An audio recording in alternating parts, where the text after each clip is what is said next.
बहुत धन्यवाद सभी भक्तों का इधर से धन्यवाद कीर्तन में भाग लेने के लिए भी हम लोग मंगलाचरण करते हैं। ओम अज्ञान तिमिरांधस्य ज्ञानांजन शलाकया चक्षुन्मीलितं येन तस्मै श्री गुरुवे नमः। श्री चैतन्य मनोभीष्टं स्थापितं येन भूतले स्वयं रूपकदा मह्यं ददाति स्वपदान्तिकम्। वंदेहम श्री गुरु श्री युद्ध पद कमलम श्री गुरु वैष्णवांच श्री रूपम साग्र जातम सहगण रघुनाथम भितम तम सजीवम स्वादेतम सावधूतम परिजम सहितम कृष्ण चैतन्य देवम श्री राधा कृष्ण पादान सहगण ललिता श्री विशाखा वितांत च नम ओम विष्णु पादाय कृष्ण प्रेष्ठाय भूतले श्रीमते भक्ति वेदांत स्वामी इति नामने। नमस्ते सारस्वती देवे गौरवाणी प्रचारिणे निर्विशेषा शून्यवादी पाश्चात्य देश तारिणे वांछा कल्पतरुभ्यश्च कृपा सिन्धुभ्येव च पतितानां पावनेभ्यो वैष्णवेभ्यो नमो नमः। नमो महावदान्याय कृष्ण प्रेम प्रदायते कृष्णाय कृष्ण चैतन्य नामने गौरत्विषे नमः।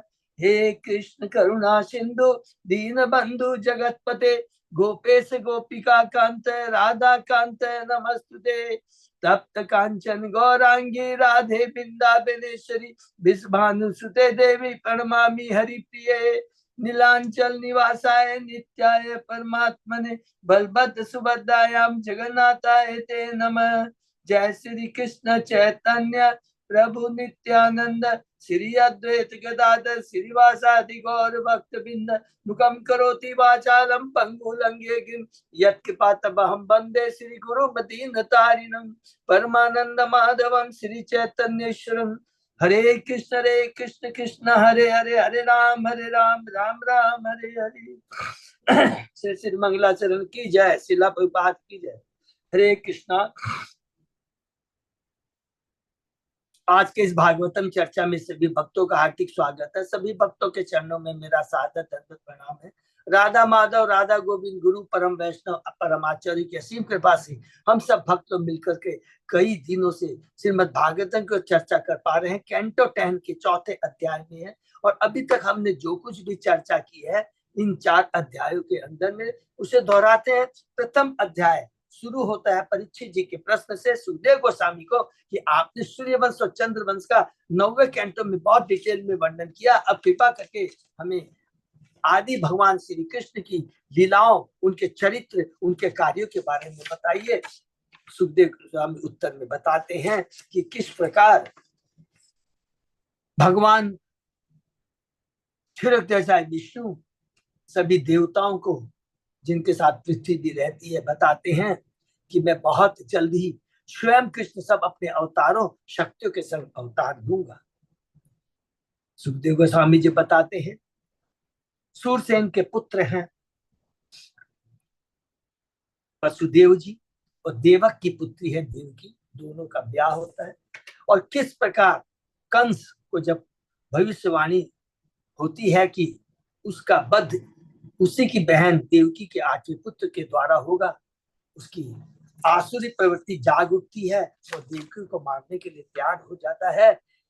वसुदेव बहुत समझाते हैं, नहीं समझ में आता। अंत में वसुदेव कहते हैं कि ठीक है काम करो, देवकी तो तुम्हारा वध करने जा रहे हैं, इसका 8वां पुत्र तुम्हारा वध करेगा, तो देवकी के जो एक एक करके पुत्र होंगे मैं तुम्हें दे दूंगा। कंस को वसुदेव की बातों पर विश्वास छोड़ देता है और इस प्रकार कंस वसुदेव एक एक करके अपने एक एक पुत्र को लाकर कंस को दे देता है और कंस एक एक करके सारे संतानों को मार देता है। पहला अध्याय समाप्त होता है। दूसरे अध्याय में हमने पढ़ा सुखदेव गोस्वामी जी कहते हैं कंस जब देवकी के 6 पुत्रों को मार चुका तो देवकी के गर्भ में अब आते हैं शंकरशन भगवान बलराम भगवान नित्यानंद और कृष्ण भगवान योग माया को आदेश देते हैं कि देवकी के गर्भ से इसे उठा करके स्थानांतरित कर दे माता रोहिणी जो कि अभी गोकुल में रह रही है। योग माया ने भगवान के आदेश का पालन किया। उसके बाद में स्वयं भगवान श्री कृष्ण देवकी और वसुदेव के मन और हृदय में उत्पन्न होते हैं और बहुत सुंदर वर्णन है कि जब देवकी और वसुदेव के मन में भगवान कृष्ण आते हैं तो उनका चेहरा दिव्य हो जाता है, इतना तेजवान हो जाता है, और कंस भी चकरा जाता है। अरे इसके पहले जो संतानें हुई थी, इतना तो दिव्य और तेजवान प्रसन्न चेहरा हमने नहीं देखा। इतना ही देवकी का नहीं देखा, इतना ही नहीं, जहां पर बंदी बनाया गया था वसुदेव की, वो भी वातावरण दिव्य बन जाता है। और उसके बाद भी हमने पढ़ा कि जब भगवान देवकी के हृदय में प्रकट होते हैं, सारे देवता अदृश्य रूप में आते हैं और भाग की भगवान की बहुत स्तुति करते हैं और स्तुति करके चले जाते हैं। दूसरा अध्याय समाप्त होता है। तीसरा अध्याय में हमने पढ़ा भगवान श्री कृष्ण का जन्म। हरि बोल, जन्मोत्सव की जय। भगवान श्री कृष्ण का जन्म होता है, सादा वारण दिव्य हो जाता है, रोहिणी नक्षत्र अश्विनी जैसे तारे निकल आते हैं। भगवान की आंखें कमल के समान थी, बच स्थल पर सिबस का चिन्ह था। वसुदेव ने मन ही मन 10,000 गायों को ब्राह्मणों को दान में दिया। उसके बाद वसुदेव ने, देवकी ने भगवान का ग्लोरिफिकेशन किया, भगवान का गुणगान किया। और उसके बाद में भगवान कहते हैं कि बताते हैं वसुदेव देवकी के बारे में कि ये तो क्या है, तीसरी बार स्वयं कृष्ण मैं तुम्हारा पुत्र बन के आया हूँ। उसके बदले मैं कृष्ण गर्भ नंबर 1, और उसके बाद में मैं बना था तुम्हारा ये अदिति और कश्यप का पुत्र वामन देव, और ये तीसरी बार मैं तुम्हारा पुत्र बनाऊं। लेकिन प्रभुपाद जी कहते हैं कभी भी भगवान को इस भौतिक जगत में बुलाने का प्रयत्न की, अरे आके मेरा पुत्र बन, नहीं, भगवान से तो प्रार्थना करनी चाहिए कि भगवान इस भौतिक जगत से मुझे छुटकारा दिलाओ।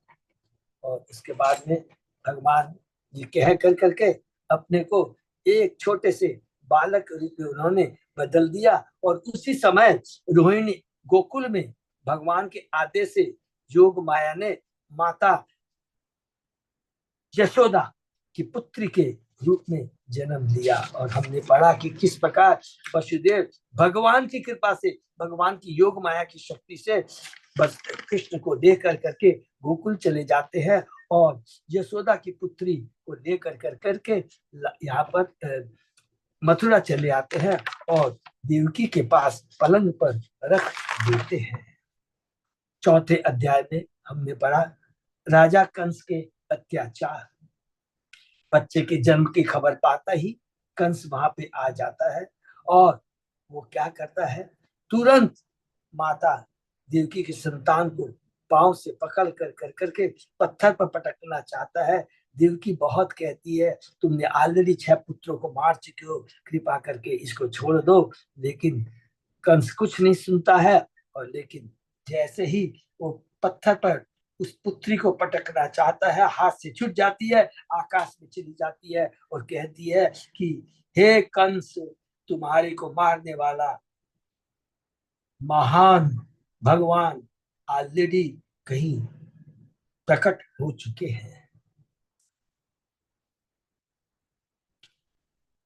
कंस का पश्चाताप, जब कंस ये सुनता है भविष्यवाणी, कंस विस्मित हो जाता है, पश्चाताप करता है, देवी और बस देव को बेड़ियों से उसको निकाल देता है। और उसके बाद में कहता है मेरी बहन देवकी तुम्हारा कल्याण हो, हर व्यक्ति प्रारब्ध के अधीन अपने ही कर्मों का फल भोगता है, अतः दुर्भाग्यवश मेरे द्वारा मारे गए अपने पुत्र के लिए तुम शोक मत करो। तुम दोनों साधु व्यक्ति हो और इस शुद्र हृदय वाले मेरे जैसे मूर्ख को आप अपनी कृपा प्रदान करें और मेरी क्रूरता के लिए क्षमा कर दें। माता देवकी तपस्वी देव कंस के इस प्रकार क्षमा याचने कर क्रोध से मुक्त हो जाते हैं और उन्हें शांत कर देता है। उसके बाद हमने पढ़ा लास्ट में जो पढ़ा कि देखिए जो बहुत बड़ी शिक्षा है, जो अभक्त होता है, जिसकी कुबुद्धि होती है, जो बड़ा ही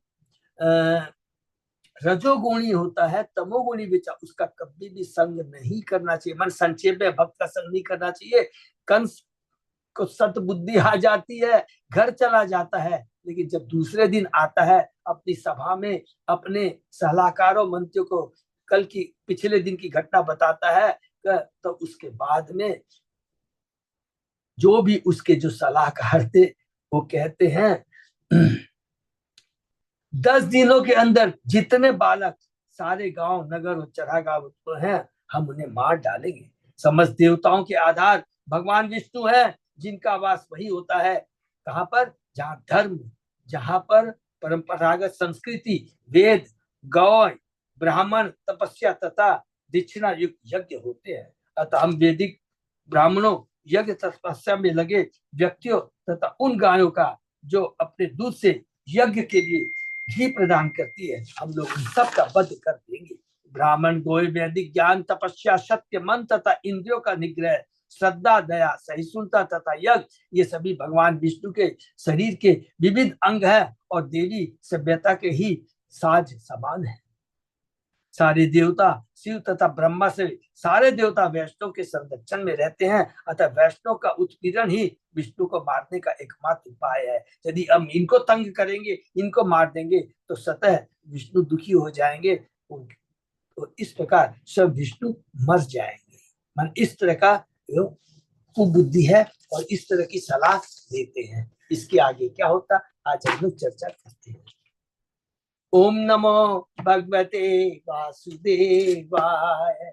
ओम नमो भगवते वासुदेवाय। ओम नमो भगवते वासुदेवाय। नारायण नमस्कृत्य नरं चैव नरोत्तमं देवी सरस्वती व्यासं ततो जयम् उदीरे। नष्प्रायेषु भद्रेषु नित्यं भागवत सेवया भगवती उत्तम श्लोके भक्ति भवति नैष्ठी। कृष्णाय वासुदेवाय देवकी नंदनाय च नंद गोप कुमाराय गोविंदाय नमो। आराधयो भगवान ब्रजेश तनय ततदाम वृंदावनम रमया काचित उपासना ब्रज वधु वर्गेर्य कल्पिता। श्रीमद्भागवतम प्रमाणम अमलम प्रेमापुमतो महान। श्री चैतन्य महाप्रभो मतम इदम तत्आदरो न पर। हरे कृष्ण कृष्ण कृष्ण हरे हरे, हरे राम राम राम हरे हरे। कैंटो 10 अध्याय 4 श्लोक नंबर 43। बहुत बहुत धन्यवाद अच्युत जय राजपूत। हम लोग शुरू करते हैं। श्री शुकवाच एवं दुर्मंत्री कंस सह सममंत्र्य दुर्मति ब्रह्म हिंसा हितम नेने काल काल पासावितो असुर।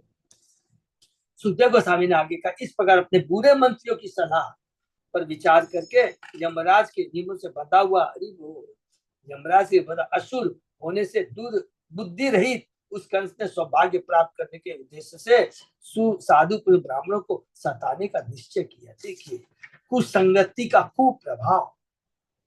श्री लोचन दास ठाकुर का कीर्तन, आपन कर्म भुंजाए समन कहे लोचन दास। ईश्वर विहीन, जो ईश्वर विहीन भक्तगण विषय तथा शास्त्रों से सदुपयोग ग्रहण न करके मन माने ढंग से कार्य करते हैं, किंतु वास्तव में किसी की अपनी कोई योजना नहीं होती, क्योंकि सभी प्रकृति के नियमों से बंधे होने के कारण बद्ध जीवन की अपनी प्रवृत्ति के अनुसार कर्म करेंगे।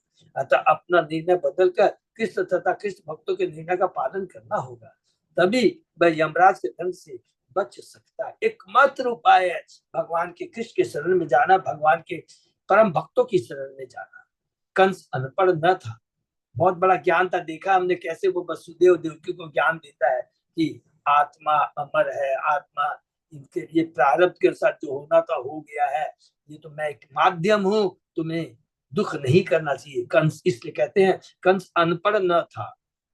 वसुदेव तथा देवकी सा उसकी बातों से ऐसा लगता कि वह प्रकृति के नियमों के बारे में सब कुछ जानता था, किंतु अपने बुरे मंत्रियों की संगति के कारण, ये बहुत इंपॉर्टेंट है, बुरे मंत्रियों की संगति के कारण वह अपने कल्याण के विषय में कोई स्पष्ट निर्णय नहीं ले सका। इसलिए चेतन चेतन में कहा गया, साधु संग सर्व शास्त्र के नव मात्र साधु संग सर्व सिद्ध हो। जो मुक्त पुरुष होता है वही वास्तव में साधु होता है। साधु वही है जो भगवान के आदेश का पालन करता है, भगवत भक्त होता है, शास्त्रों के बारे में जानता है, प्रचार कार्य में भगवान के आदेश को फैलाने में मदद करता है। यदि कोई अपना असली कल्याण चाहता है तो उसे चाहिए कि वह साधु पुरुषों की संगत तथा भक्तों की संगति करे और इससे अपने जीवन की भौतिक दशा को सुधारे। हरि बोल। तो बहुत सुंदर यहाँ पर तात्पर्य प्रभुपाद जी कहते हैं, शुद्ध भक्तों की संग की महत्ता, साधु की महत्ता। संदिश्य साधु लोकस्य कदने कदन प्रियान काम रूप पराधान दिक्षु दानवान गृह माँ विशतः। कंस के अनुयायी ये राक्षस अन्यों को विशेषतः वैष्णव को सताने में दक्ष थे और इच्छा का कोई भी रूप धर सकते थे। इन असुरों को सभी दिशाओं में जाकर साधु को सताने की अनुमति देकर कंस अपने महल के भीतर चला गया।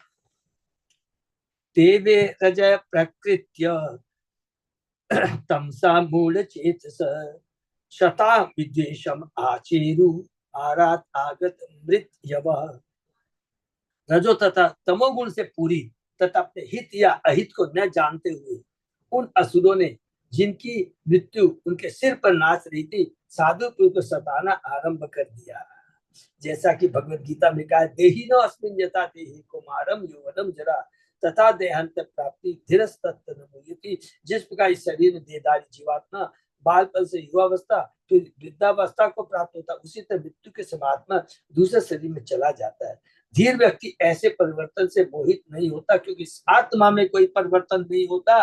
जो भी परिवर्तन होता है 5 तत्वों से बना, 3 सूक्ष्म तत्वों से बना, मन बुद्धि अहंकार पृथ्वी अग्नि जल वायु आकाश से बना हुआ ये शरीर नष्ट होता है और उसके बाद में शाश्वत आत्मा दूसरे शरीर को धारण करता है। इसलिए कभी भी जो धीर पुरुष होता है वो जानता है तो नश्वर है, ये शरीर कभी भी खत्म हो सकता है, इसलिए वो कभी विचलित नहीं होता, मोहित नहीं होता। रजो तथा मोगुल से पूर्ण गैर जिम्मेदार व्यक्ति मूर्खता से ऐसे काम करते रहते हैं जिन्हें नहीं करना चाहिए। न्यूनतम प्रमता कुलते भी करना, किंतु ऐसे गैर जिम्मेदार कर्मों का फल भी जानना चाहिए। हरि बोल, जैसा कि अगले श्लोक में कहा गया है, आयुष्यम यशो धर्मम लोकाना शीश एव च हंत श्रेयांसि सर्वाणि पुंसो महत अतिक्रम। हे राजन, जब कोई व्यक्ति, बहुत इंपॉर्टेंट श्लोक है, जब कोई व्यक्ति महापुरुषों को सताता है तो क्या क्या होता है, उसकी दीर्घ आयु, सौंदर्य, यश, धर्म, आशीर्वाद तथा उच्च लोगों को जाने के सारे वर्ग विनष्ट हो जाते हैं। बहुत इस प्रकार इसलिए कभी भी माने वैष्णव के चरणों में अपराध कभी भी नहीं करना चाहिए। भक्ति रुक जाती है हमारा, बहुत बहुत ज्यादा ये घातक होता है वैष्णव के गुरु के, वैष्णव के साधु पुरुषों के चरणों में अपराध करने से, उनको सताने से। बहुत इंपॉर्टेंट है। इस पर से भागवत रूप गोस्वामी को तो चेतन चरितामृत में 19वें अध्याय में चेतन बाबू ने तो इसके बारे में बहुत डिटेल में बताया, वैष्णव के चरणों के अपराध के बारे में। इस पर से भागवत के 10वें अंतर्गत राजा कंस के अत्याचार शीर्षक 4 अध्याय का भक्ति वेदांत तात्पर्य हुआ। अब हम लोग प्रवेश कर रहे हैं अध्याय 5 में। नंद महाराज तथा वसुदेव की भेंट बहुत सुंदर है। इस अध्याय में बताया गया कि नंद महाराज ने अपने नवजात शिशु का जन्मोत्सव बड़ी धूमधाम के साथ मनाया। इसके बाद वे कंस को कर देने के लिए तथा अपने घनिष्ठ मित्र वसुदेव से मिले। घनिष्ठ मित्र भी है, कजन ब्रदर भी, कजन नहीं बोलेंगे, सौतेले भाई है, क्योंकि पिता एक है। कृष्ण जन्म से सारे वृंदावन में अत्यधिक उल्लास था। हर व्यक्ति खुशी से फूला नहीं समा रहा था। इसलिए ब्रजराज महाराज नंद ने इस शिशु का जन्मोत्सव मनाना चाहा और उन्होंने इसे मनाया भी। इस महोत्सव में उन्होंने उपस्थित लोगों को मुंह मांगी भेंटें दी। उत्सव के बाद नंद महाराज ग्वालियर के ऊपर गोकुल की रक्षा का भार छोड़कर कंस को कर चुकाने के लिए स्वयं मथुरा गए। मथुरा में नंद महाराज की भेंट वसुदेव जी से, ये दोनों भाई भाई थे। हरि बोल। वसुदेव ने नंद महाराज के भाग्य की सराहना की, क्योंकि उन्हें ज्ञात था एक कृष्ण ने नंद महाराज को अपना पिता मान लिया। हरि बोल। नंद महाराज कितने भाग्यशाली है। जब वसुदेव ने शिशु की कुशलता के विषय में नंद महाराज से पूछा, उन्होंने वृंदावन के विषय सारी बातें बताई। वसुदेव यह सुनकर अत्यंत प्रसन्न हुए। यद्यपि कंस द्वारा देवकी के अनेक शिष्यों के मारे जाने का शोक भी उन्होंने व्यक्त किया। नंद महाराज ने वसुदेव को यह कहकर ढांढस बता कि हर कार्य प्रारब्ध के अनुसार होता है, अतः जो इसे जानता है वह दुखी नहीं होता। ये बहुत इंपॉर्टेंट पॉइंट है, बार बार हम याद करेंगे। हम जो कुछ भी हमारे संग बनता अच्छा, माने भौतिक दृष्टि से अच्छा बुरा जो कुछ भी होता है ये सब प्रारब्ध के अनुसार है। मेरे हाथ में जो चीज है वो हमें करना है, भगवान की भक्ति। और यदि भक्ति करेंगे तो भगवान की कृपा से ये जो सुख दुख लाभ हानि, ये भौतिक उछाल उतार चढ़ाव कभी भी हमारी भक्ति को डिस्टर्ब नहीं करेंगे। वसुदेव को गोकुल में अनेक उत्पातों की आशंका थी, इसलिए उन्होंने नंद महाराज को सलाह दी कि वे मथुरा में अधिक न रुके, अपितु जितनी जल्दी हो सके वृंदावन लौट जाए। इस प्रकार नंद महाराज ने वसुदेव से विदा ली और ग्वालों समेत अपनी बैलगाड़ियों में चढ़कर वृंदावन लौट आए। क्योंकि वसुदेव जी बहुत इंटेलिजेंट, बहुत दूरदर्शी थे, समझ सकते थे। श्री शुकवाच नंद तु आत्मधे उत्पन्ने जात आलिदे महामना आहूय विप्रान देव ज्ञान स्नात सूचि अलंकृत वाचयित्वा स्वस्ति अयनम जात कर्म आत्मजस्य भी कारयामास विधिवत पितृदेव अर्चनम तथा। सुखदेव गोस्वामी ने कहा नंद महाराज अत्यंत उदार थे, अतः जब भगवान श्री कृष्ण ने उनके पुत्र रूप में जन्म लिया तो वे हर्ष के मारे फूले नहीं समाये। अतः स्नान द्वारा अपने को शुद्ध करके तथा समुचित ढंग से वस्त्र धारण करके उन्होंने वैदिक मंत्र का पाठ करने वाले ब्राह्मणों को बुला भेजा। जब ये योग्य ब्राह्मण शुभ वैदिक स्त्रोतों का पाठ कर चुके तो नंद ने अपने नवजात शिशु के जात कर्म को विधिवत संपन्न किए जाने की व्यवस्था की। उन्होंने देवताओं तथा पूर्वजों की पूजा का भी प्रबंध किया। श्री विश्वनाथ ठाकुर ने नंदस्तु शब्दों के महत्व की व्याख्या की। उनका कहना है कि तू शब्द वाक्य की पूर्ति के लिए नहीं आया, क्योंकि यह वाक्य तू शब्द के बिना भी पूर्ण है, अतः तू का प्रयोग किसी भिन्न प्रयोजन के लिए किया गया है। यद्यपि कृष्ण देव की पुत्र के रूप में उत्पन्न हुए, किंतु वसुदेव देव तथा देव की जात कर्म का आनंद नहीं उठा पाए थे। उल्टे इसका आनंद लिया नंद महाराज ने, जैसा कि यहाँ बतलाया गया। नंदस्तु आत्मज उत्पन्ने जाता है तो महामना। जब नंद महाराज वसुदेव से मिले तो वसुदेव ने यह प्रकट नहीं किया कि तुम्हारा पुत्र कृष्ण वास्तव में तुम मेरा पुत्र है, तुम तो आध्यात्मिक रूप से उसके पिता हो। कंस के भय के कारण वसुदेव कृष्ण का जात कर्म नहीं मना सके, किंतु नंद महाराज ने इस अवसर का पूरा पूरा लाभ उठाया। इसलिए हमें जब भी भगवान की सेवा करने का मौका मिले पूरा पूरा इसका लाभ उठाना चाहिए। ये बहुत इंपॉर्टेंट चीज है, जैसे नंद महाराज ने किया। जात कर्म नवजात सिद्धू के नाल काटते समय का उत्सव है, किंतु कृष्ण को तो नंद महाराज के घर ले जाया गया था, अतः इसके लिए कहाँ अवसर था। इस प्रसंग में विश्वनाथ ठाकुर अनेक शास्त्रों के प्रमाणों से यह सिद्ध करना चाहते कि कृष्ण ने यशोदा की कोख से योग माया के पहले जन्म ले लिया था, इसलिए योग माया उनकी छोटी बहन कही जाती है। भले ही नाल काटने के बारे में कुछ शंकाएं हो और भले ही कृष्ण का नाल न काटा गया हो, किंतु जब भगवान प्रकट होते हैं तो ऐसी घटना यथार्थ मानी जाती है। कृष्ण ब्रह्मा के, क्योंकि कृष्ण का जन्म प्रकट हमारा जैसा भौतिक जन्म नहीं होता है। कृष्ण ब्रह्मा के नथुनों से बरादेव के रूप में प्रकट हुए, तो ब्रह्मा को बरादेव का पिता कहा जाता है। कारयाम आस विधिवत शब्द भी महत्वपूर्ण है। पुत्र जन्म के हर्षातिरेक के कारण नंद महाराज ने देखा ही नहीं कि पुत्र का नाल कटा अथवा नहीं। हरि बोल। इसलिए उन्होंने बड़ी धूमधाम से उत्सव बनाया। कुछ विद्वानों के साथ कृष्ण वास्तव में यशोदा के पुत्र रूप में उत्पन्न हुए थे। जो भी हो, हम इस पचड़े में न पढ़कर यह मान सकते हैं कि नंद महाराज द्वारा कृष्ण के जन्म पर किया गया यह उत्सव उचित था, इसलिए यह उत्सव हर जगह नंदोत्सव कहलाता है। हरि बोल। धेनुनाम निवते प्राधान विप्रेभ्य समलंकृते तिलातीन सप्त रत्नोघ शात कोम्ब अंबरावृतान। नंद महाराज ने ब्राह्मणों को वस्त्रों तथा रत्नों से अलंकृत 20 लाख गोभी दान में दी। उन्होंने रत्नों तथा सुनहरे गोटे वाले वस्त्रों से ढके तिल के साथ पहाड़ भी दान दे दिए। कालेन स्नान शोचाभ्याम संस्कारे तपशो इज्जया शुद्धयन्ति दाने संतुष्ट्या द्रव्याणि आत्मा आत्मविद्या। हे राजन, समय बीतने के साथ ही धरती तथा अंत संपत्ति शुद्ध हो जाती है।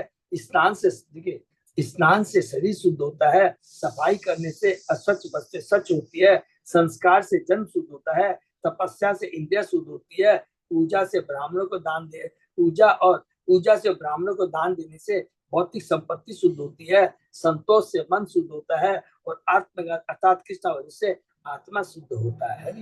बस सुंदर। कौन कह रहा है? सुखदेव गोस्वामी परीक्षित महाराज को।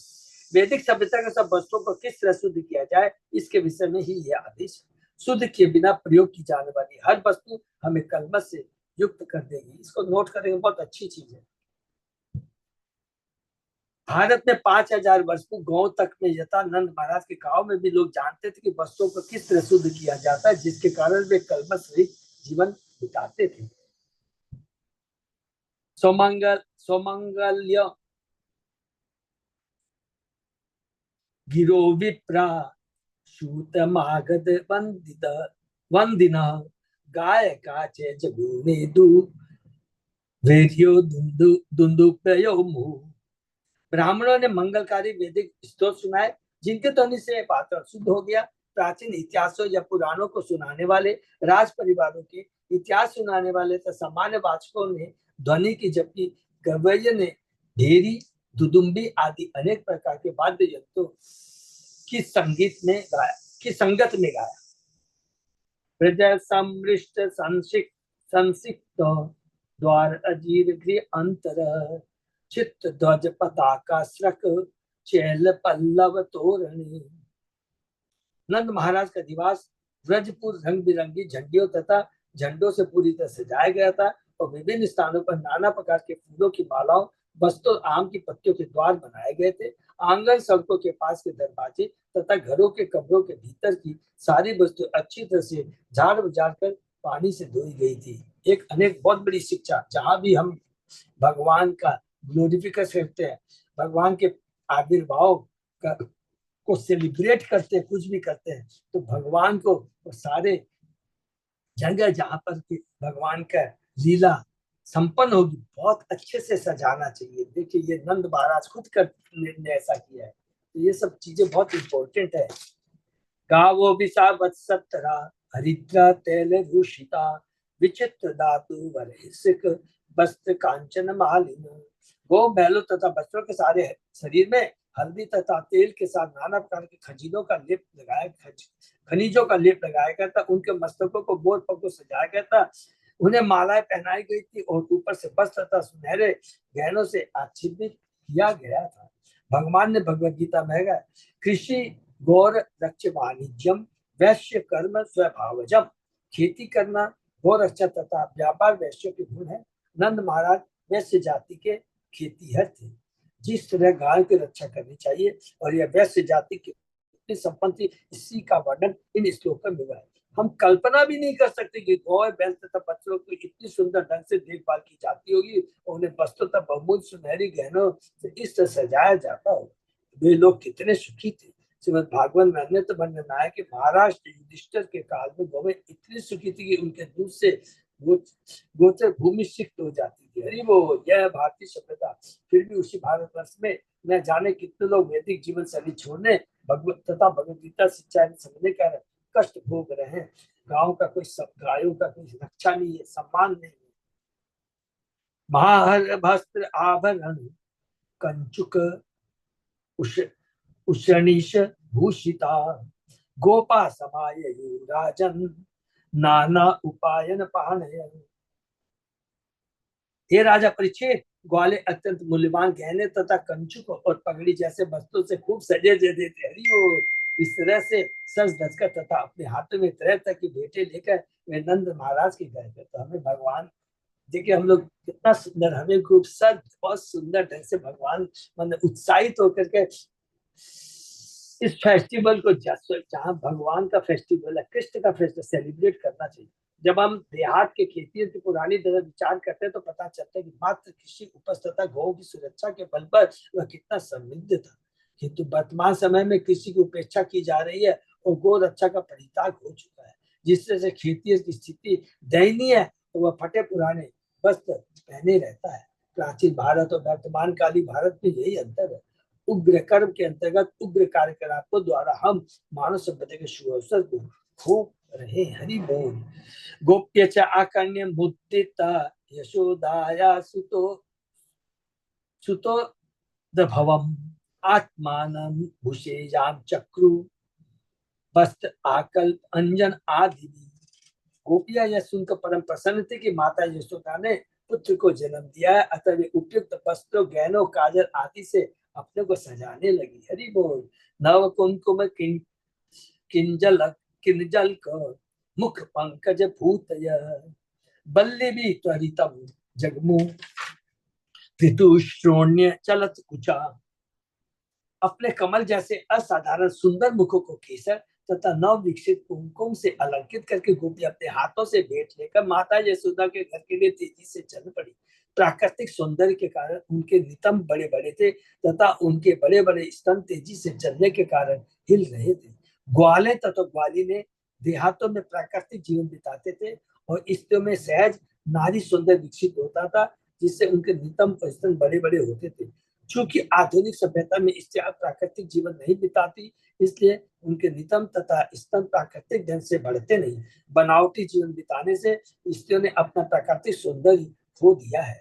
भले ही वे अपने को स्वतंत्र तथा भौतिक सभ्यता में पूरा सर क्यों न मानती हो।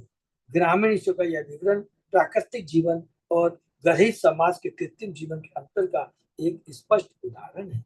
विशेषतः पाश्चात्य देशों में जहाँ नग्न सौंदर्य को क्लबों, दुकानों में तथा आम विज्ञापन के लिए सहज ही खरीदा जा सकता है।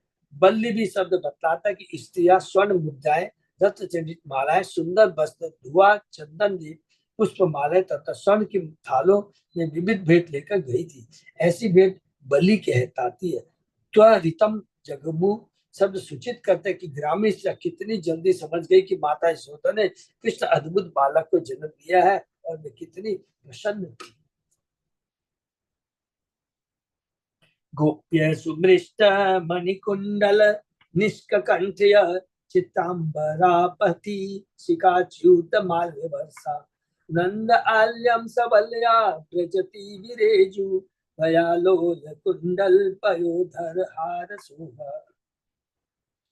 गोपियों के कानों में चमचमाते रत्न जनित कुंडल थे और उनके गले में धातुओं के लॉकेट लटक रहे थे। उनके हाथ चूड़ियों से विभूषित थे। उनकी वेशभूषाएं विविध रंगों की थी और उनके बालों में लगे फूल सड़कों पर गिर रहे थे, मानो वर्षा हो रही है। इस प्रकार नंद महाराज के घर जाते समय गोपियां, उनके कुंडल, उनके हिलते स्तन तथा मालाएं अति सुंदर लग रही थी। कृष्ण का स्वागत करने के लिए महाराज नंद के घर जा रही गोपियों का वर्णन विशेष रूप से महत्वपूर्ण है। गोपियां सामान्य स्त्रियां नहीं थी। हरि बोल। अपितु वे कृष्ण की हिलादिनी शक्ति की अंश थी, राधा रानी की। ये सब विस्तार हैं। जैसा कि ब्रह्म संहिता में कहा गया, आनंद चिन्मय रस प्रति भाविता एव निज रूप तया कलाभि गोलोक एव निवसत अखिलात्म भूतो गोविंदम आदि पुरुषम तमहम बदामि चिंता मणि प्रकर वसु कल्प वृक्ष लक्षा विदेशु सुरभीर विपालयन्तम लक्ष्मी सहस्र शत संभ्रम सेव्यमानम गोविंदम आदि पुरुषम तमहम भजामि। कृष्ण जहां भी जाते गोपियों द्वारा पूजित होते हैं। इससे श्रीमद् भागवत में कृष्ण का इतना विशद वर्णन हुआ। श्री चैतन्य महाप्रभु ने भी कृष्ण का वर्णन इस प्रकार किया, रम्या काचित उपासना ब्रज वधु वर्गेण या कल्पिता। सारी गोपियां अपनी अपनी भेंटें लेकर कृष्ण के पास जा रही थी, क्योंकि वे भगवान की नित्य संगनिया है। अब गोपियां वृंदावन में कृष्ण के आविर्भाव का समाचार पाकर इतनी अगली नित्य संज्ञा है भगवान की। प्योर, एकदम प्योर, माने भौतिक नहीं, उनकी सारी चेतना, सौंदर्य कितना सुंदर, प्राकृतिक सौंदर्य था, कोई बनावटी आर्टिफिशियल नहीं, नेचुरल ब्यूटी। ता आसीत प्रयुंजाना चिरम पाही इति बालकी हरिद्रा चूर्ण तेल आदि भी सिंचयन्ते अजनम उज्जगु। ग्वालों की पत्नियां तथा पुत्रियों ने नवजात शिशु कृष्ण को आशीर्वाद देते हुए कहा, क्या आज ब्रज के राजा बने और यहाँ के सारे निवासियों का दीर्घ काल तक पालन करे। आप ब्रज के राजा बने। उन्होंने अजन्मे भगवान पर हल्दी तेल तथा जल का मिश्रण छिड़का और प्रार्थना, अजन्मे भगवान अर्थात जिनका कोई भौतिक जन्म नहीं होता। भगवान को अजन्मा का मतलब ये नहीं कि इसका मतलब भगवान का कोई भौतिक जन्म नहीं होता। अवाद्यंत विचित्राणि वादित्राणि महोत्सवे कृष्ण विश्वेश्वरे अनंते नंदस्य ब्रजमागति। चूंकि अब सर्वव्यापी संपूर्ण ब्रह्मांड के स्वामी असीम भगवान कृष्ण महाराज नंद के ब्रज में पदार्पण कर चुके थे, अतएव इन महान उत्सव के उपलक्ष्य में नाना प्रकार के वाद्य यंत्र बज उठे। भगवत गीता में भगवान कहते हैं, यदा यदा ही धर्म से ग्लानिर्भवति भारत अभ्युत्थानं धर्म से तदात्मानं सृजाम्यहम्। जब जब धर्म की हानि होती है, अधर्म का प्राधान्य होता है, तब तब हे भरतवंशी मैं स्वयं अवतरित होता हूँ। ब्रह्मा के एक दिन में जब भी श्री कृष्ण अवतरित होते हैं तो वृंदावन में नंद महाराज के घर में ही आते हैं। हरि बोल। कृष्ण सारी सृष्टि के स्वामी है, सर्वलोक महेश्वरम। अतः न केवल नंद महाराज के ब्रज के पड़ोस में अपितु सारे ब्रह्मांड में तथा सभी ब्रह्मांडों में भगवान के शुभ आगमन पर वाद्यंत्र बज उठे। तो ये सबको मालूम, हम लोगों ने बहुत बार ब्रह्मा के एक दिन में कृष्ण केवल एक ही बार आते हैं।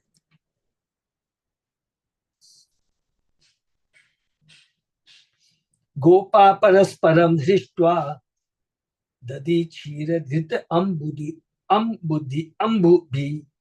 असिंचंत विलीपंत नवनीति चिक्षिपु।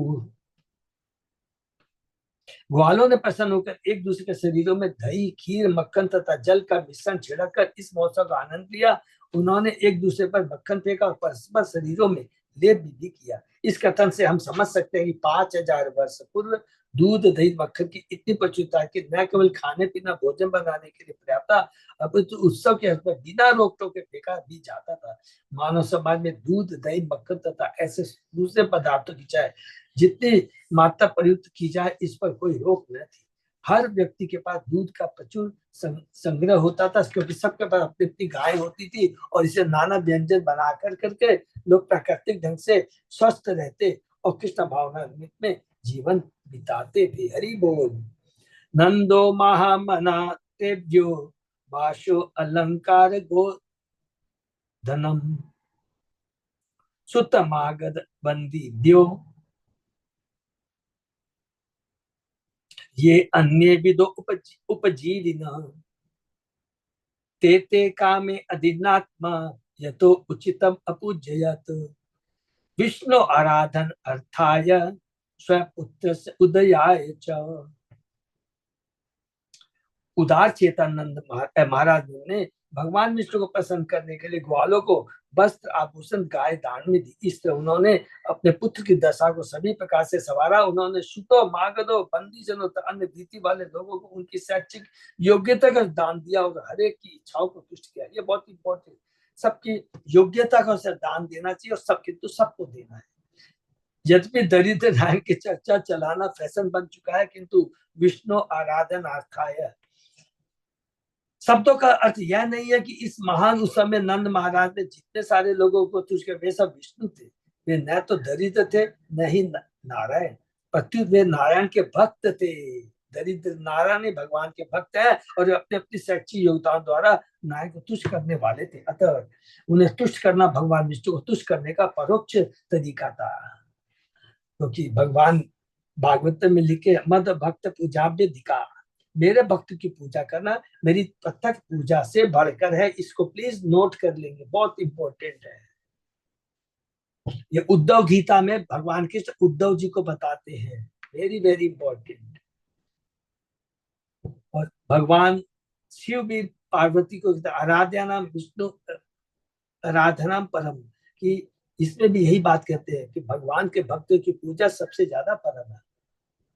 वर्णाश्रम प्रणाली विष्णु आराधना के ही निमित्त वर्णाश्रम आचर वथा पुरुषेन पर पुमान विष्णु आराधयते। जीवन का परम लक्ष्य भगवान विष्णु या परमेश्वर को तुष्ट करना, किंतु असभ्य व्यक्ति या भौतिक व्यक्ति जीवन के इस लक्ष्य को नहीं जानता। नैते विदु स्वार्थ गति ही विष्णु भागवतम 7:5। मनुष्य का असली स्वार्थ भगवान विष्णु को तुष्टि करने में है।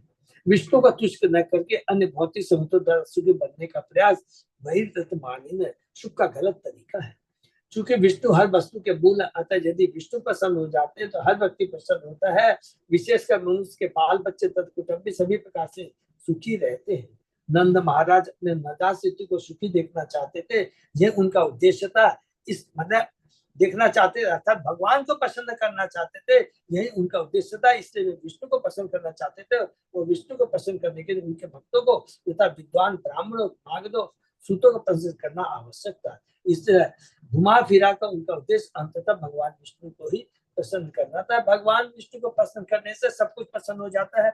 और इसके लिए हम लोग ने बहुत इंपॉर्टेंट दो उदाहरण है। पेड़ के जड़ में जल देने से सारे पट्टी टहनियां हरी भरी हो जाती है। पेट में भोजन देने से शरीर के सारे अंग भी क्या है, हष्ट पुष्ट हो जाते हैं, तुष्ट हो जाते हैं। बलदेव की माता रोहिणी च महाभागा नंद गोपा अभिनंदिता व्यचरत दिव्यवास शक कंठ आभरण भूषिता। बलदेव की माता अति भाग्यशालिनी रोहिणी नंद माता तथा यशोदा द्वारा अभिनंदित हुई।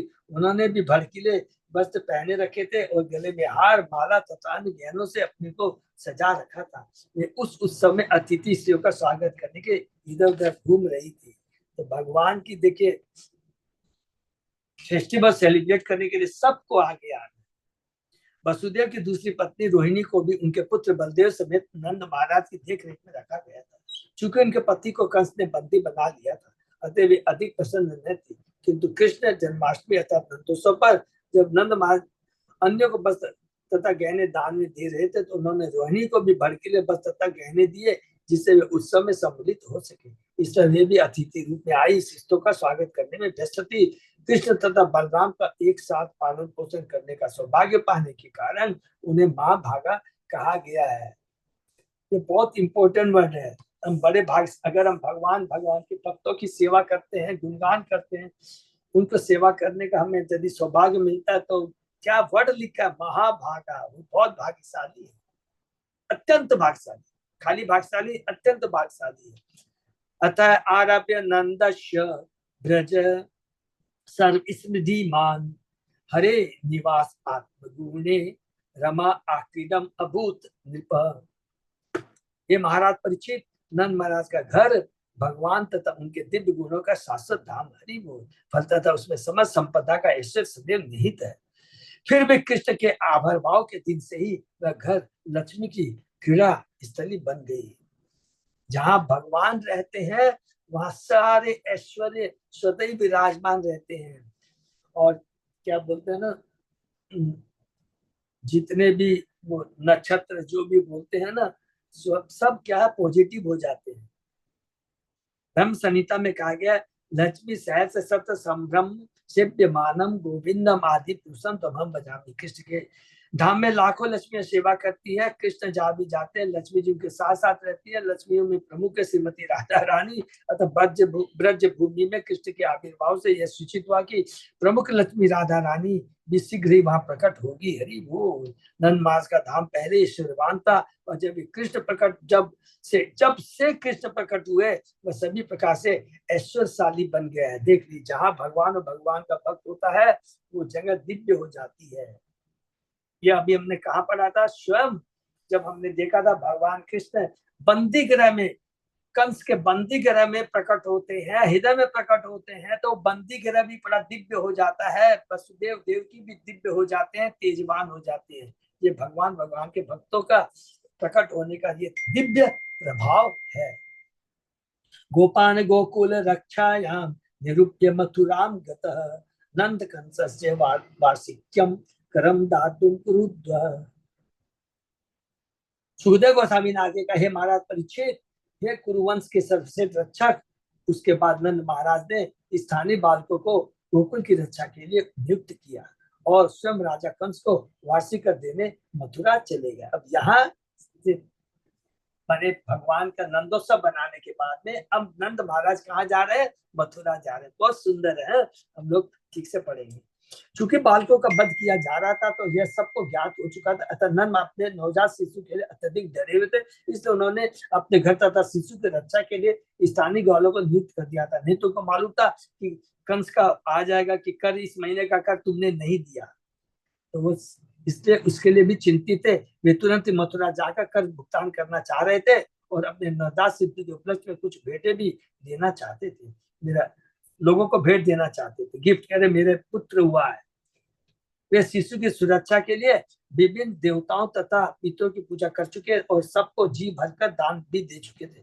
इसी तरह नंद महाराज कंस को न केवल वार्षिक कर चुकाना चाह रहे थे, अपितु कुछ भेंट भी देना चाह रहे थे जिससे कंस भी तुष्ट हो सके। उनकी एकमात्र चिंता यही थी कि अपने दिव्य शिशु कृष्ण की किस तरह रक्षा करे। वसुदेव उपसुत्य भ्रातरम नंदम आगतम ज्ञात्वा तत्करम राज्ञे ययो तत् अवमोचनम। जब वसुदेव ने सुना कि उनके अत्यंत प्रिय मित्र तथा भाई नंद महाराज, अत्यंत प्रिय मित्र तथा भाई, वो वास्तव में भाई है, सोते याद रखेंगे, क्योंकि उनके पिता माने उनके पिता और वसुदेव के पिता दोनों एक हैं। नंद महाराज मथुरा पधारे और वे कंस को कर भुगतान कर चुके हैं, तो वे नंद महाराज के डेरे में गए। वसुदेव तो नंद महाराज का संबंध इतना घनिष्ठ था कि वे भाइयों की तरह रहते थे। यही नहीं, श्रीपाद मध्वाचार्य की टिप्पणियों से ज्ञात होता है कि वसुदेव तो नंद महाराज सौतेले भाई थे।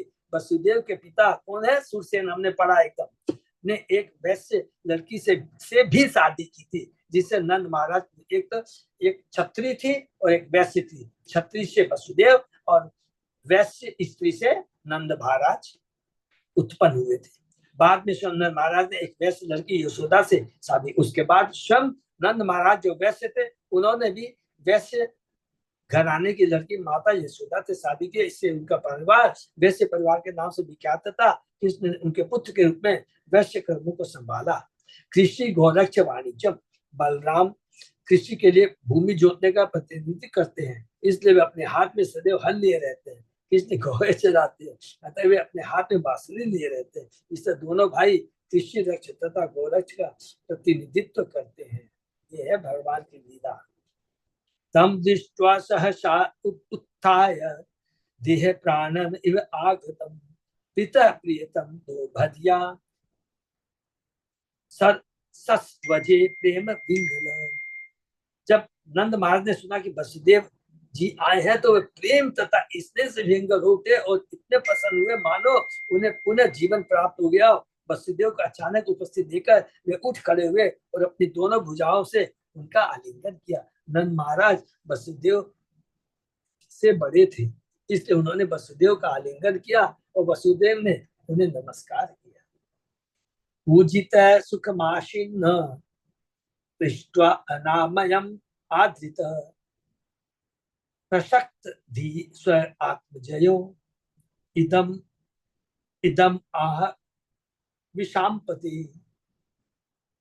हे महाराज पच्चीस, नंद महाराज द्वारा इस प्रकार आदर पूर्वक सम्मानित एवं स्वागत किए जाने पर वसुदेव बड़ी शांति से बैठ गए और अपने दोनों पुत्रों के प्रति अगाध प्रेम के कारण उनके विषय में पूछा। दिष्टया प्रातः प्रवयश इदानीं अप्रजस्यति प्रजा आशाय निवृत्तस्य प्रजायत संपद्यत। मेरे भाई नंद महाराज, इस वृद्धावस्था में भी आपका कोई पुत्र न था और आप निराश हो चुके थे। अतः जब यहाँ दोनों पुत्र के बारे में पूछा, सब तो क्लियर है ना, कृष्ण और बलराम के बारे में, क्योंकि वसुदेव की ही पत्नी है रोहिणी, पत्नी। मेरे भाई नंद महाराज, इस वृद्धावस्था में भी आपका कोई पुत्र न था और आप निराश हो चुके, अतः अब जबकि आपको पुत्र प्राप्त हुआ है तो ये परम सौभाग्य का लक्षण है। अर्थात माने भगवान कृष्ण प्रकट हुए थे नंद महाराज के यहाँ जब बहुत उम्र हो चुकी थी नंद महाराज की। सामान्यतः विद्या से पुत्र उत्पन्न नहीं किया जा सकता, यदि भाग्यवश कोई संतान उत्पन्न हो भी तो वह लड़की होती है। इस तरह वसुदेव ने अप्रत्यक्ष रूप से नंद महाराज से पूछा कि उन्हें पुत्र उत्पन्न हुआ है या पुत्री। वसुदेव जानते थे कि यशोदा को कन्या उत्पन्न हुई है जिसे वे चुरा लाए थे और उसके स्थान में पुत्र छोड़ आए थे। यह बहुत बड़ा रहस्य था और वसुदेव जानना चाहते थे कि नंद महाराज को पहले से इसका ज्ञान है अथवा नहीं, किंतु पूछने पर उन्हें पूर्ण विश्वास हो गया था कि कृष्ण जन्म तथा यशोदा के देखने में उनके छोड़े जाने का रहस्य अभी भी गुप्त है, कि उनको मालूम नहीं है कि माता यशोदा के योग माया पुत्री उत्पन्न हुई थी। इससे किसी प्रकार का खतरा नहीं था, क्योंकि कंस को पता न था कि इससे पहले क्या हो चुका है। दिष्टया संसार चक्रे अस्मिन् वर्तमान पुनर्भव उपलब्धो भवानद्य दुर्लभम प्रिय दर्शनम। यह मेरा सौभाग्य ही है कि मैं आपके दर्शन कर पा रहा हूँ। इस अवसर को प्राप्त करके मुझे ऐसा लग रहा है मानो मैंने फिर से जन्म लिया। देखिए कितनी बड़ी बात कह रहा है वसुदेव, कह रहा है मैं, मेरा जीवन धन्य हो गया। जिसके यहाँ भगवान अवतरित हो वो कितना भाग्यशाली है। जिसके यहाँ भगवान की भक्ति होती है वो कितना भाग्यशाली। जो भगवान का परम भक्त है उसका दर्शन करने मात्र से ही हमारी सारी कलुषित चेतना मिट जाती है। भगवान श्री कृष्ण कहते हैं जब मिथिला में भगवान जाते हैं तो वहां पर बहुलाश्व और एक नाम याद नहीं है, वो जाते हैं, दोनों मिलकर भगवान की बहुत सेवा करते हैं। बहुत उधर भगवान बोलते हैं अरे भाई मेरी सेवा वेवा छोड़ो, मेरे संग जो ऋषि मुनि परम भक्त आए उनकी सेवा करो।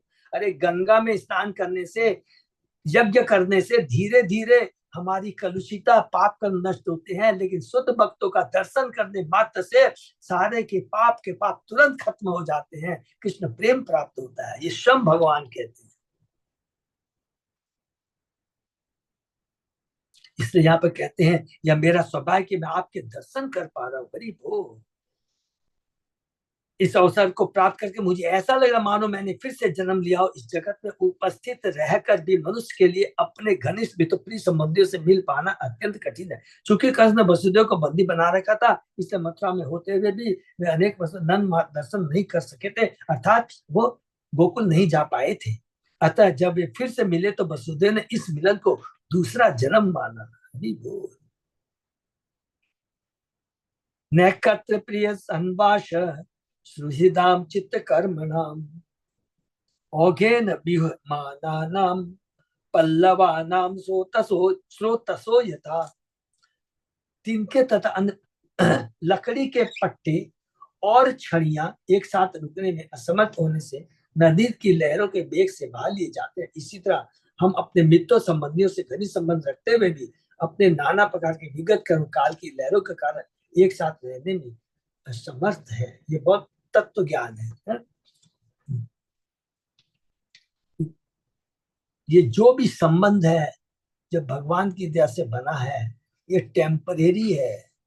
जिसे नदी में दो तिनके मिलते हैं, कभी मिलते हैं बिछोड़ते हैं। तो हमको करना क्या चाहिए? हमको भक्ति करनी है, एक दूसरे से मिलकर एक दूसरे को भक्ति में अग्रसर कराना है। भौतिक आसक्ति नहीं रखनी है, भौतिक कर्तव्यों का पालन करना है। पति पत्नी का, पिता का, पुत्र से सब ये पालन जरूरी है, ये धर्म को निभाना जरूरी है, लेकिन आसक्ति नहीं रखनी है। आसक्ति तो केवल कृष्ण में रखनी है। वसुदेव शोक व्यक्त कर रहे थे क्योंकि वे महाराज कभी एक साथ नहीं रह सके, फिर भी वे एक साथ कैसे रह सकते थे। वसुदेव सावधान करते हैं कि घनिष्ठ संबंध होने पर भी हम सभी काल की लहरों के द्वारा अपने वेद कर्मों के अनुसार दूर बहा लिए जाते हैं। हमारे हाथ में कुछ भी नहीं है।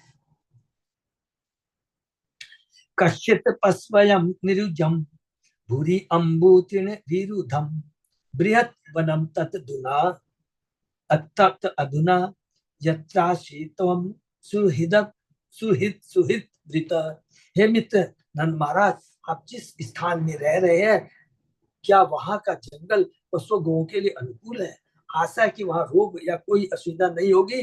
वह स्थान जल घास अन्य पौधे से भरा पूरा होगा। निश्चय भरा होगा, क्योंकि इनडायरेक्टली बता रहे भगवान श्री कृष्ण जो वहां पर हैं।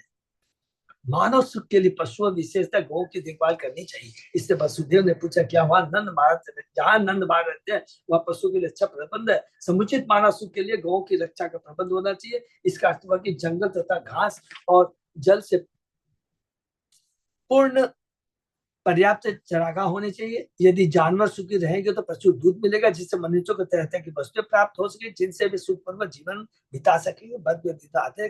कृष्ण गोरक्ष वाणिज्यम वैश्य कर्म स्वभावजम। भला पशुओं को समुचित सुविधाएं प्रदान किया कि ये बिना मानव समाज किस तरह सुखी बन सकता है। यह बहुत बड़ा पाप है कि लोग कसाई घर चलाने के पशु पालन कर रहे हैं। इस आसुरी कृत्य के लोग वास्तविक मानव जीवन का अपना अवसर विनष्ट कर रहे हैं। चूंकि वे कृष्ण के उद्देश्यों को कोई महत्व नहीं दे रहे, इसलिए उनकी तथा सभ्यता की प्रकृति पागल खाने के लोगों के पागल प्रयासों की तरह है। भ्राता मम श्रुत क्वचित माता सह भवत ब्रजे तातम भवंतम मनवानु भवद्याम उपलालित। आप तथा यशोदा देवी के द्वारा पाले जाने के कारण मेरा पुत्र बलदेव आप दोनों को अपना माता पिता मानता है ना। वह आपके घर में अपनी असली माता रोहिणी के साथ शांतिपूर्वक रह रहा है ना। एक श्लोक और कर लेते हैं। पुंस त्रिवर्गो विहित सुहृदो ही अनुभावित न तेषु क्लश्यमानेषु त्रिवर्गो अर्थाय कल्पति। जब किसी के मित्रता संबंधी गण अपने अपने पदों पर ठीक रहकर से बने रहते हैं तो वैदिक साहित्य में उल्लेखित उनके धर्म, अर्थ तथा काम लाभप्रद होता है। अन्यथा मित्र संबंधियों के क्लेशग्रस्त होने पर इन तीनों से कोई भी सुख नहीं मिल पाता। हरि बोल। ये भौतिक दृष्टि से बता रहे, बहुत बड़े ज्ञानी है वसुदेव जी। वसुदेव नंद महाराज से खेद व्यक्त किया कि पत्नी तथा संतानें होने पर भी वे उनका पालन करने का अपना कर्तव्य नहीं निभा पा रहे हैं, अतः वे दुखी है। तो हरे कृष्णा, यहीं पे विराम देते हैं। तो यहाँ पर आगे फिर अभी वसुदेव ने कहा है, उसके बाद में नंद बाबा बताएंगे। और यहाँ पर हम लोगों ने आज जो पढ़ा तो क्या शिक्षा, बहुत इंपॉर्टेंट शिक्षा। भगवान का जन्मदिन, भगवान का आविर्भाव दिवस हमें बड़े ही उत्साह के संग बनाना चाहिए। इससे क्या होगा, हमें दिव्य आनंद, दिव्य शक्ति और भगवान के प्रति अनुरक्ति, हमारी भक्ति बढ़ेगी, जो कि यहाँ पर नंद बाबा ने कैसे बनाया। और दूसरा यहाँ पर बता रहे हैं कि जब वास्तविक भक्त एक दूसरे से मिलते हैं तो कितना आनंद आता है। इसलिए हमेशा जैसे नंद बाबा वसुदेव मिलते हैं, हमें भक्तों का संग करना चाहिए, न कि जो कि कंस ने किया था। देखिए, कंस ने आसुर लोगों का संग किया, उन्होंने कंस की बुद्धि को खूब बुद्धि बना दिया और कहा कि उस समय के जितने ग्राम में जितने भी बच्चे उनको मार डाला। देखिए, और यहाँ पर जब दो भक्त मिल रहे हैं, कितना एक दूसरे को आनंद आ रहा है, गले मिल रहा है। दिव्य भक्त मिलते हैं ना तो भौतिक आनंद नहीं आता। ये सब लोग नोट करके रखेंगे हम लोग।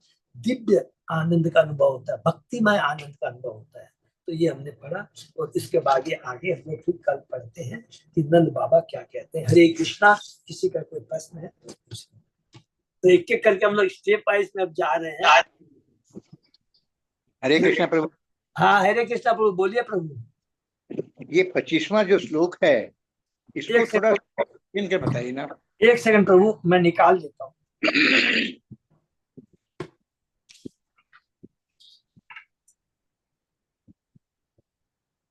इसका जो भावार्थ दे रखा है, हाँ। इसको थोड़ा गिन के बताइए ना। लकड़ी के पट्टे और छड़ियां एक साथ रुकने में असमर्थ होने में नदी की लहरों के वेग में बाहर लिए जाता है। इसलिए हम अपने मित्र संबंधियों में इसमें घनिष्ठ रखते हुए भी अपने नाना प्रकार भी, ये सिंपली बोल रहे प्रभु, बहुत सिंपल चीज है कि भौतिक जगत में कोई चीज भी स्थायी नहीं है प्रभु। हम कितना ही प्रयत्न कर ले, कितना ही प्रयत्न कर, लकड़ी के पट्टे और छड़ियां एक साथ रुकने में असमर्थ होने से नदी की लहरों के वेग से बाहर लिए जाते हैं। माने बोलने का मतलब है कि इस भौतिक जगत में कोई भी चीज, सब असमर्थ है। हम यदि चाहेंगे, अगर हम चाहेंगे भी कि घनिष्ठ संबंध रखते हुए भी हम एक दूसरे को पकड़ के रखेंगे कि नहीं, ये हमको कोई छुड़ा नहीं सकता है, कुछ नहीं हो सकता है। बहुत सिंपल, समझ में आया प्रभु? लीला प्रभु, एक ही सिंपल चीज है कि भौतिक जगत में कुछ भी हमारे हाथ में नहीं है। जो चीज है उसका हम सदुपयोग कर सकते हैं। हमारा होने के बाद भी नाना घनिष्ठ संबंध रखते हुए भी नाना प्रकार के विगत कर्म तथा काल की लहरों के कारण एक साथ रहने में असमर्थ होते हैं। हरि बोल। आज सपोज कीजिए मेरा बहुत अच्छा रिलेशन है अपने ही बात करते हैं हम लोग बहुत अच्छा रिलेशन है, हम दोनों अच्छे भक्त भी हैं, सब कुछ भी हम लोग हैं, लेकिन हमारा ये जो एक दूसरे से मिलना है ये क्या है, स्थायी नहीं है, ये छूटेगा ही छूटेगा।